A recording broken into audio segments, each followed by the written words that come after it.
E visa क्यों सुर्खियों में है आप सभी को बताने की तो ज्यादा जरूरत नहीं है, लेकिन फिर भी चूंकि सेशन की शुरुआत है बताना पड़ेगा। अफगानिस्तान के अंदर चल रहा क्राइसिस, अब उसे अफगानिस्तान कहना कितना सही है ये तो बात की बात है, क्योंकि अब वो इस्लामिक एमिरेट्स ऑफ अफगानिस्तान हो चुका है।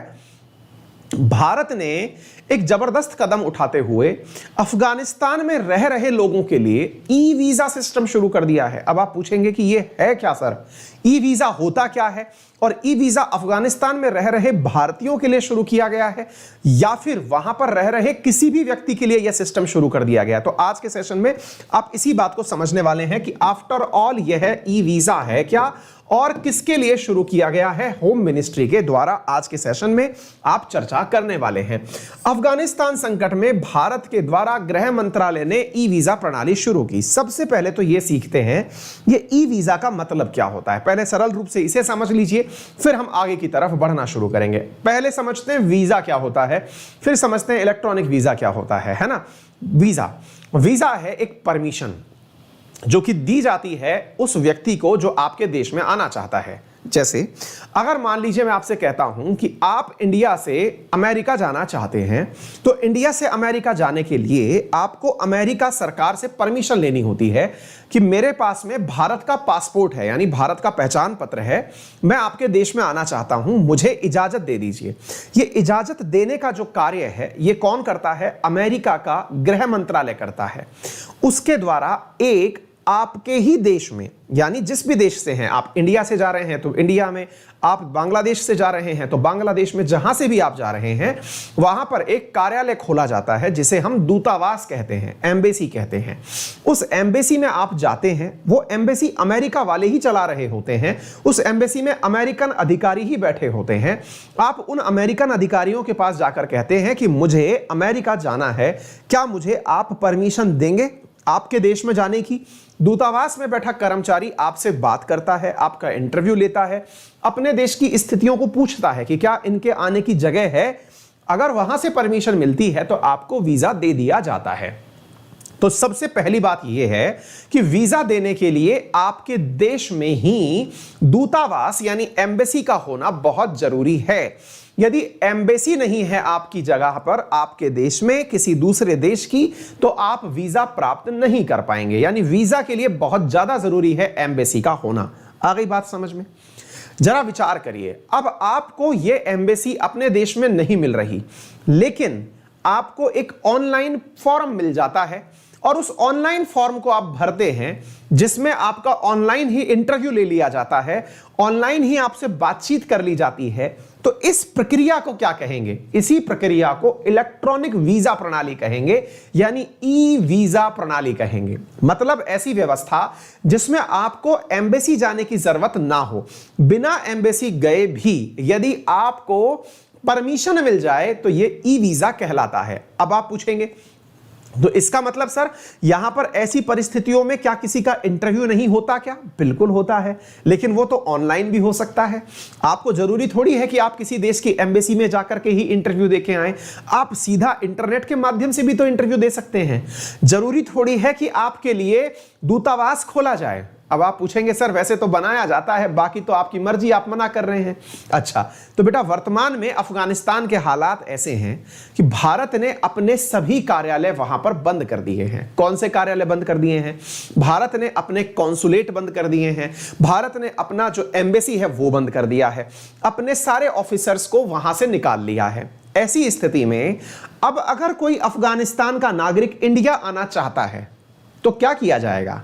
तो साहब उसके लिए वहां के ऑफिसेस तो बंद हो चुके हैं, लेकिन अगर वो इंडिया आना चाहता है तो भारत के गृह मंत्रालय ने कहा है कि इंडिया आने वालों का सम्मान है, वो इंडिया कोई भी व्यक्ति आए, किसी भी जाति का आए, किसी भी धर्म का आए, हमें कोई दिक्कत नहीं है। मुस्लिम आए, हिंदू आए, सिख आए, क्रिश्चियन आए, बौद्ध आए, जो भी आना चाहता है, अफगानिस्तान की वर्तमान परिस्थितियों से त्रस्त होकर अगर कोई भारत आना चाहता है तो भारत इसके लिए दूतावास तो छोड़िए, भारत ने अपने यहां पर ई वीजा प्रणाली शुरू कर दी है। कोई बात नहीं, अगर हमारे दूतावास चालू नहीं है तो आप ऑनलाइन आवेदन करिए और ऑनलाइन आवेदन करके आप अपना वीजा प्राप्त कर लीजिए। तो उम्मीद है आपको विषय वस्तु समझ में आ गई होगी। यही है आज की न्यूज कि भारत ने क्या किया है, ई वीजा टाइप सिस्टम शुरू कर दिया है अफगानिस्तान से आने वाले लोगों के लिए। ध्यान रहे, यहां पर जो भी डाउट्स हैं वो भी अपने आप में क्लियर हो जाएंगे। तो पहला सवाल तो यह बना कि भारत ने ई वीजा प्रणाली शुरू की, किसके लिए शुरू की? सबके लिए की, लेकिन इसमें हिंदू और सिख लोगों को वरीयता दी जाएगी, प्राथमिकता दी जाएगी। रीजन क्या है? क्योंकि वो वहां पर माइनॉरिटी में है और माइनॉरिटीज के साथ एट्रोसिटी की घटना अफगानिस्तान में सुनना आम बात है। ठीक है, तो पहली बात तो यह हो गई कि यहां पर अफगानिस्तान के अंदर हिंदू और सिख को प्राथमिकता दी जाएगी, लेकिन यहां से किसी के भी आने की मनाही नहीं है। अब आप पूछेंगे सर मनाही नहीं है तो यहां के हालात कैसे हैं? कल ही शाम को मैंने एक वीडियो किया था, अगर समय मिले तो जरूर देखना। मैंने अफगानिस्तान की परिस्थितियों को आप लोगों के सामने एक वीडियो के माध्यम से शाम को रखा है 8:30 बजे। तस्वीरों के माध्यम से मैंने अफगानिस्तान की स्थिति बताई है। कुछ ऐसी रोचक और विकट और जघन स्थिति है जिसमें कि लोग जो है, मैंने कहा ना, आपने ट्रेन की छत पर लोग देखे होंगे, बस की छत पर लोग देखे होंगे, कार, जीप, जोंगे इनकी भी छत पर देखे होंगे, लेकिन ऐसा अद्भुत नजारा अफगानिस्तान में ही दिखाई पड़ रहा है जिसमें हवाई जहाज की छत पर लोग बैठे हुए हैं, है ना। तो स्थितियां यहां पर विकट है। ऐसी स्थितियों को ध्यान में रखते हुए भारत ने व्यवस्था यहां पर जो बना दी है वो किसने बनाई है? गृह मंत्रालय ने बना दी है। चलिए ये बात हो गई। यहां पर विदेश मतलब यहां पर जो मंत्रालय है उसकी तरफ से इस वीजा का नाम दिया गया है ई इमरजेंसी एक्स मिसलेनियस वीजा। अब इसका नाम याद रख लीजिएगा, यह विशेष प्रकार का वीजा भारत सरकार के द्वारा जारी किया गया है। इसका नाम क्या है? ई इमरजेंसी एक्स मिसलेनियस वीजा, यानी कि इसे किसी भी कैटेगरी में नहीं डाला गया है। कैटेगरी से मतलब क्या होता है थोड़ी देर में समझ में आ जाएगा। वीजा कितने प्रकार के होते हैं वो भी आपको समझ में आ जाएंगे। तो पहली तो स्थिति ये समझ ली। अब दिमाग में एक डाउट बनना शुरू हुआ। डाउट बनना क्या शुरू हुआ? बोले सर एक बात बताइए, भारत सरकार ने मतलब आप ऑनलाइन आवेदन करेंगे आपको ऑनलाइन परमिशन मिल जाएगी। सर एक बात बताइए, भारत सरकार ने थोड़े दिन पहले 2019 के अंदर सिटीजनशिप अमेंडमेंट एक्ट पास किया था, दैट इज CAA 2019। सर उस सिटीजनशिप अमेंडमेंट एक्ट के अंदर जो भारत सरकार के द्वारा पास किया गया था उसमें भी तो कुछ ऐसी ही बातें की गई थी। क्या बातें की गई थी साहब? उसमें कहा गया था हिंदू, सिख, ईसाई, बौद्ध, जैनी, पारसी, यदि ये भारत के पड़ोसी देशों से भारत आना चाहते हैं, चाहे बांग्लादेश हो, चाहे पाकिस्तान हो, चाहे अफगानिस्तान हो, इनसे अगर भारत आना चाहते हैं तो उनका स्वागत है। तो सर इसका मतलब ये वही वाली व्यवस्था तो नहीं कर रहे? वो जो CAA के अंदर जो इन्होंने व्यवस्था दी थी कि वहां से कोई भारत आना चाहे तो आ सकता है, क्या ये CAA के प्रावधान के तहत किया जा रहा है क्या? बिल्कुल नहीं। आपको यह क्लियर हो जाना चाहिए कि जो भारत में विदेशों से लोग आ रहे हैं वो CAA के प्रावधान के तहत नहीं बुलाए जा रहे हैं। अब आप पूछेंगे क्यों सर, ऐसा क्यों कह रहे हैं आप? अभी समझाता हूं, सारी बातें क्लियर हो जाएंगी। दोनों में बिल्कुल स्पष्ट रूप से अंतर समझ लीजिएगा। सिटीजनशिप अमेंडमेंट एक्ट और वर्तमान परिस्थितियों में क्या सबसे बड़ा अंतर है, पॉइंट वाइज पॉइंट समझते चलिए। पहला पॉइंट, जब हम सिटीजनशिप अमेंडमेंट एक्ट बोलते हैं साथियों तो उसका एक सबसे बड़ा महत्वपूर्ण बिंदु है और वो है उसकी cut off date. Cut off date क्या है? 31 दिसंबर 2014। दोबारा से सुन लीजिएगा, क्या तिथि रखी गई है? इस प्रकार से ई वीजा का आवेदन होगा, आप ऑनलाइन ही आवेदन करेंगे, ऑनलाइन आवेदन करेंगे और आपको वीजा प्राप्त हो जाएगा। तो पहली चीज जो आपको पता होनी चाहिए, सिटीजनशिप अमेंडमेंट एक्ट के अंदर 31 दिसंबर 2014 जो है वो कट ऑफ डेट रखी गई है। इसका अर्थ क्या होता है? इसका अर्थ यह है कि इस तारीख से पहले अगर कोई भी व्यक्ति बांग्लादेश, पाकिस्तान, अफगानिस्तान इनसे इंडिया आ चुका है तो उसे भारत की नागरिकता दी जाएगी। यानी ये 2014 से पहले की बात है। ये 2014 से पहले की बात है। उससे पहले आना चाहिए, यानी एक प्रकार समझिए 1 जनवरी 2015 से पहले कोई व्यक्ति इंडिया आ गया तो उसको सिटीजनशिप देने का प्रावधान CAA के अंदर किया गया था। तो फिर आप पूछेंगे तो फिर इस ई वीजा का मतलब क्या है, ई वीजा और इन दोनों में अंतर क्या है। मैंने कहा ई वीजा तो आज सुन रहे हो आप, सरकार के द्वारा 2 दिन पहले जारी किया गया है और कहा गया है कि अफगानिस्तान से किसी भी धर्म का व्यक्ति इंडिया आ सकता है। किसी भी धर्म का मतलब चाहे वो ईसाई हो, चाहे वो मुस्लिम हो, चाहे वो हिंदू हो, चाहे वो सिख, कोई से भी धर्म का व्यक्ति हो। सीएए के अंदर इस्लाम को छोड़कर बाकी धर्मों को इनवाइट किया गया था। इनवाइट नहीं किया गया था, कहा गया था इंडिया में रह रहे हो तो नागरिकता दे देंगे, आपको नागरिकता के लिए जद्दोजहद करने की आवश्यकता नहीं है। फिर आप पूछेंगे तो एक बात बताइए सर, ये जो लोग इंडिया आएंगे इन्हें कितने दिन इंडिया रहने की परमिशन दी जाएगी। तो शांति से सुन लीजिएगा, इन्हें 6 महीने रुकने की परमिशन दी जा रही है। अच्छा सर एक बात बताइए, ये लोग इंडिया आएंगे किस हैसियत से आएंगे, क्या भारत को पता है क्या कि ये 6 महीने बाद लौट जाएंगे। आज मान लीजिए कि वहां से, अच्छा सर एक बात और, एक बड़ा सवाल है और महत्वपूर्ण है सर, अगर इंडिया से कोई व्यक्ति पहले से ही अफगानिस्तान गया हुआ था, जैसे वहां के दूतावास में काम करने वाले कर्मचारी, जैसे वहां पर काम कर रही भारत की सेना, अगर सर वो लोग आएंगे तो क्या उनके लिए भी ई वीजा बनाना पड़ेगा।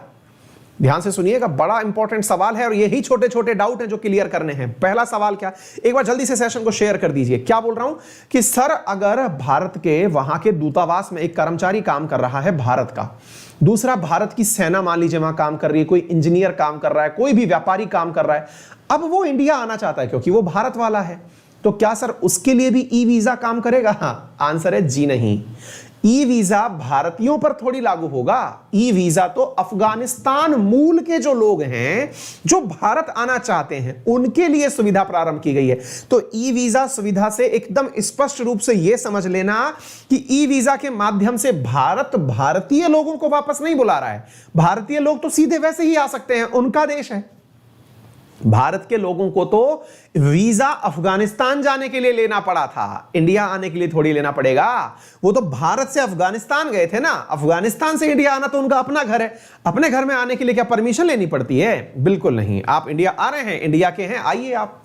सीधा सा मतलब यह है कि भारत ने ई वीजा किन के लिए रखा, अफगानिस्तान के लोगों के लिए रखा कि आप इंडिया आइए और आपका स्वागत है। अब आपके दिमाग में 2 प्रश्न उठने लगे। इसका मतलब यह हुआ कि अफगानिस्तान से कोई भी इंडिया अगर आता है तो क्या सर भारत के पास में 6 महीने बाद का प्लान है कि 6 महीने तो अभी तालिबान के डर के कारण भाग के चले आए, लेकिन 6 महीने बाद क्या होगा, 6 महीने बाद क्या आप उन्हें वापस भेज पाएंगे। आंसर तो पता ही नहीं है, क्योंकि भारत सरकार को भी नहीं पता है कि अफगानिस्तान की परिस्थितियां क्या होने वाली हैं, बस दे दिया ई वीजा। लेकिन याद रखिएगा, इस 6 महीने की मियाद के बाद में जो भारत में सबसे बड़ा संकट शुरू होगा वो होगा रिफ्यूजी का संकट। किसका संकट, रिफ्यूजी, दैट इज शरणार्थी।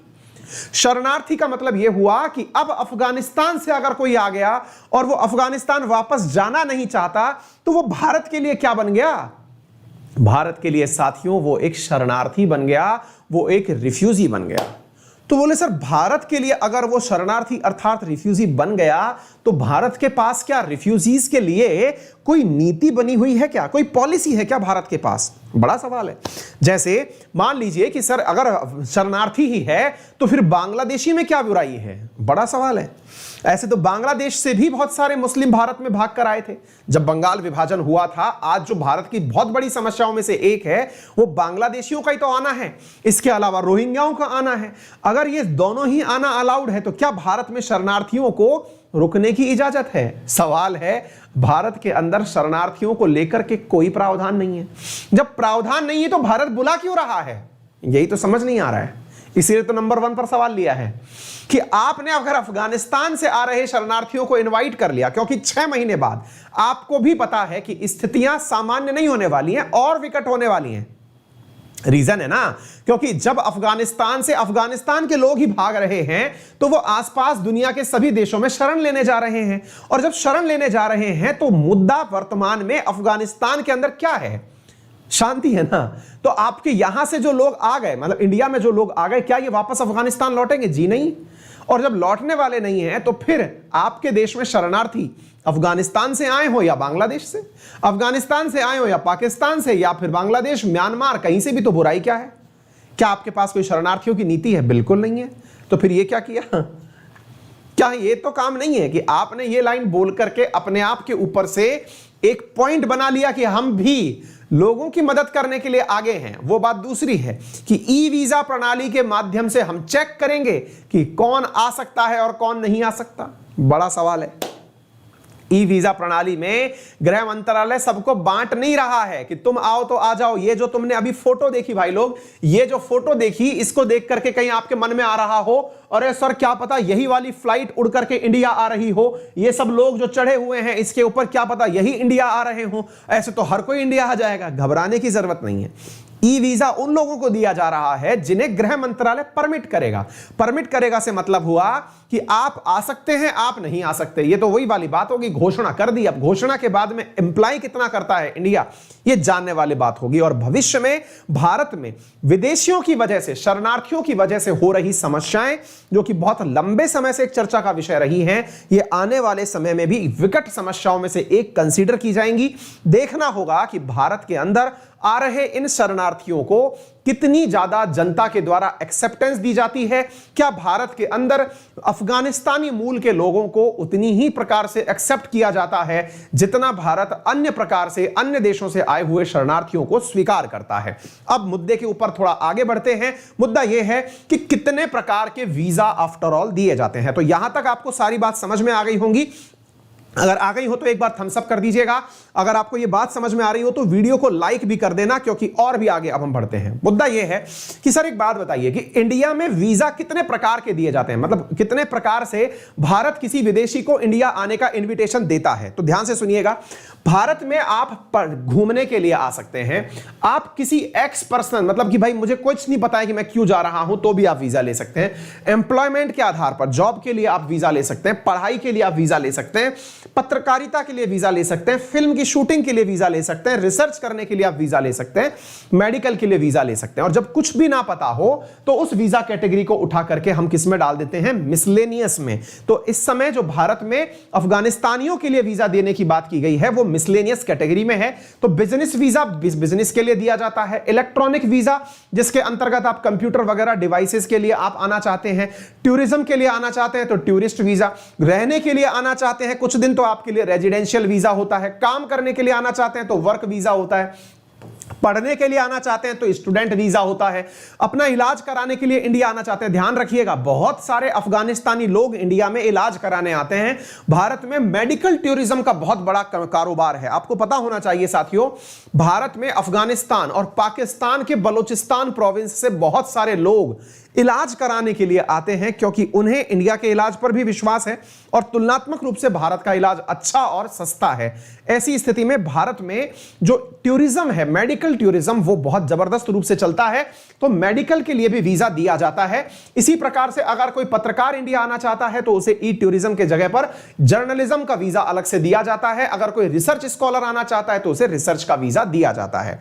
अब आप पूछेंगे सर इलेक्ट्रॉनिक वीजा कितने प्रकार का होता है, क्या ये सभी इलेक्ट्रॉनिकली भी मिल जाते हैं क्या? तो भारत में प्रमुखता से 3 प्रकार के इलेक्ट्रॉनिक वीजा मिलते हैं। यदि कोई व्यापार के लिए आ रहा हो तो बिजनेस वीजा इलेक्ट्रॉनिकली मिल सकता है। इसी प्रकार से अगर कोई घूमने के लिए आ रहा हो, भारत ने वर्ष 2019 में 156 देशों को 156 देशों को ई वीजा प्रणाली उपलब्ध कराई थी, अर्थात वो ऑनलाइन आवेदन करके भारत आने की इजाजत मांग सकते हैं। यह भारत में टूरिज्म को बढ़ावा देने के लिए किया गया एक प्रयास था।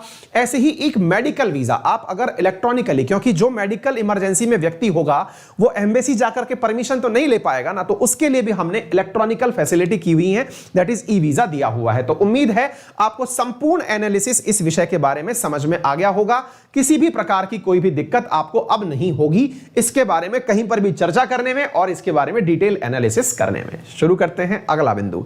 अगर आपको ये यहां तक की बात समझ में आ गई हो तो जल्दी से वीडियो को लाइक, शेयर, चैनल को सब्सक्राइब कर लो भाई, ठीक है। चले, यदि आप चाहते हैं अनअकैडमी पर मेरे साथ जुड़ करके पढ़ना तो मेरा रेफरल कोड है अंकित10, जिसके साथ में आप 10% डिस्काउंट अनअकैडमी की सभी फ्री और स्पेशल क्लासेस में, तो फ्री और स्पेशल क्लासेस तो फ्री में पाते ही हैं, और पेड बैचेस की अगर हम बात करें तो क्लासेस के अंदर 10% का डिस्काउंट आपको मिलता है। फिर चाहे यूपीएससी हो अथवा एसएससी, दोनों ही कैटेगरी के अंदर चाहे और भी कैटेगरी जिसमें आप पढ़ना चाहें वहां की कुल फीस में आपको 10% का डिस्काउंट दिया जाता है। यदि आप यूपीएससी कैटेगरी में पढ़ रहे हैं तो आपके लिए बेहतरीन ऑफर यह है कि आप यूपीएससी के अंदर क्लासेस को परचेज करें। आपको मालूम है कि जो 2022 है उसके प्रीलिम्स की डेट की घोषणा हो चुकी है। अभी से प्रिपरेशन 2022 में जुट जाएं। जो भी नए विद्यार्थी हैं, 2021 का तो आप प्रीलिम्स लिखेंगे ही, 2022 के प्रीलिम्स में भी समय नहीं बचा है। मई में आपका एग्जाम हो जाएगा। ऐसे स्थिति में अगर आप आज से सब्सक्रिप्शन प्लान करते हैं तो आपको डेफिनेटली वो फ्रूटफुल होगा। अनअकैडमी पर इस प्रीलिम्स को भी टारगेट करते हुए, अक्टूबर को ध्यान में रखते हुए प्रीलिम्स के लिए नए बैचेस लॉन्च कर दिए हैं। आप मेरा रेफरल कोड यूज करके यूपीएससी का सब्सक्रिप्शन परचेज करिए। आपको किसी भी प्रकार की जानकारी या इंक्वायरी करनी है तो हमारे टेलीग्राम चैनल के डिस्क्रिप्शन में पूरी डिटेल्स दी हुई हैं। उन डिटेल्स पर आप कॉल कर लीजिए। आपको किसी भी प्रकार की जानकारी चाहिए सब्सक्रिप्शन से रिलेटेड तो आपको वहां से प्राप्त हो जाएगी। आपको फ्री बुक्स आपके सब्सक्रिप्शन में उपलब्ध करवाई जा रही हैं। प्री मेंस की टेस्ट सीरीज उपलब्ध करवाई जा रही हैं। कंटेंट पूरा उपलब्ध करवाया जा रहा है जितने भी एडुकेटर्स पढ़ा रहे हैं, और इवन 2 महीने का भी क्रैश कोर्स लॉन्च किया गया है प्रीलिम्स के पॉइंट ऑफ व्यू से, तो आप उसे भी ज्वाइन कर पाएंगे। तो इतनी सारी चीजें जो हैं यूपीएससी सेक्शन में आपके लिए हैं। और हां, मैं ये भी कहूंगा कि आप प्रीलिम्स 2022 को भी अभी से टारगेट करना शुरू कर दें, यानी कि 2022 की प्रिपरेशन करने वाले समझ लें कि आपके पास ज्यादा समय नहीं बचा है, तो जल्दी से तैयार हो जाएं। महत्वपूर्ण जानकारियां हैं साथियों, और ऑप्शनल के लिए भी अनअकैडमी में बेहतरीन ऑप्शंस आपके लिए उपलब्ध हैं। बात करूं एसएससी की, तो एसएससी में वर्तमान में मेरे द्वारा स्टैटिक जीके का बैच लिया जा रहा है, जहां पर मॉडर्न हिस्ट्री चल रही है। मॉडर्न हिस्ट्री के तुरंत बाद आर्ट एंड कल्चर शुरू होगी। यह स्टेट, पीसीएस, डिफेंस और एसएससी कैटेगरी के लिए जरूरी है। मतलब वही बच्चे इस वाले बैच को परचेज करें एसएससी कैटेगरी के अंदर।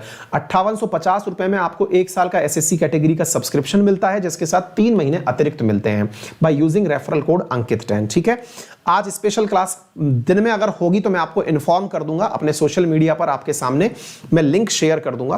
फिलहाल के लिए इतना ही। अपना ख्याल रखें, बड़ों का सम्मान करें, छोटों को प्यार दें और अपना व्यक्तित्व इस प्रकार से विकसित करें कि महिलाएं आपके साथ सुरक्षित महसूस करें। धन्यवाद।